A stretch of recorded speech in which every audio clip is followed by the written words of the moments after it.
ભેલડી ખાતે રામનવમીની ભવ્ય શોભાયાત્રા નીકળી। ગતરોજ 26 માર્ચને ગુરુવારના દિવસે સમગ્ર ગુજરાતમાં રામનવમી પર્વની ધામધૂમપૂર્વક ઉજવણી કરવામાં આવી હતી। ત્યારે ડીસા તાલુકાના ભેલડી ખાતે રામનવમી પર્વની ભવ્ય રીતે ઉજવણી કરવામાં આવી હતી। આ પ્રસંગે ભવ્ય શોભાયાત્રા નીકળી હતી। ભેલડી રેલવે સ્ટેશન ખાતે આવેલ શ્રી જગદીશ્વર મહાદેવ મંદિર ખાતેથી નીકળેલી શોભાયાત્રા જૂની ભેલડી વિસ્તાર, જૈન દેરાસર, સોયલા નાળા વિસ્તાર થઈ સમગ્ર ભેલડી નગરનું પરિભ્રમણ કરી નિજ શ્રી જગદીશ્વર મહાદેવ મંદિર ખાતે પહોંચી હતી।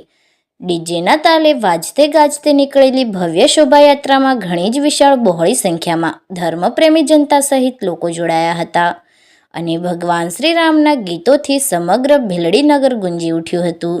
શોભાયાત્રામાં ભેલડી PI DB Patel, PSI NP Sonara સહિત પોલીસ સ્ટાફ પણ ખાસ ઉપસ્થિત રહેલ।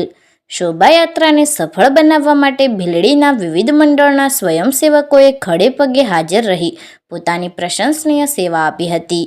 રંગે ચંગે નીકળેલી શોભાયાત્રાએ સમગ્ર ભેલડી વિસ્તારમાં અનેરું આકર્ષણ જમાવ્યું હતું। રિપોર્ટ નિખિલ કે વસૈયા, LTV ગુજરાત।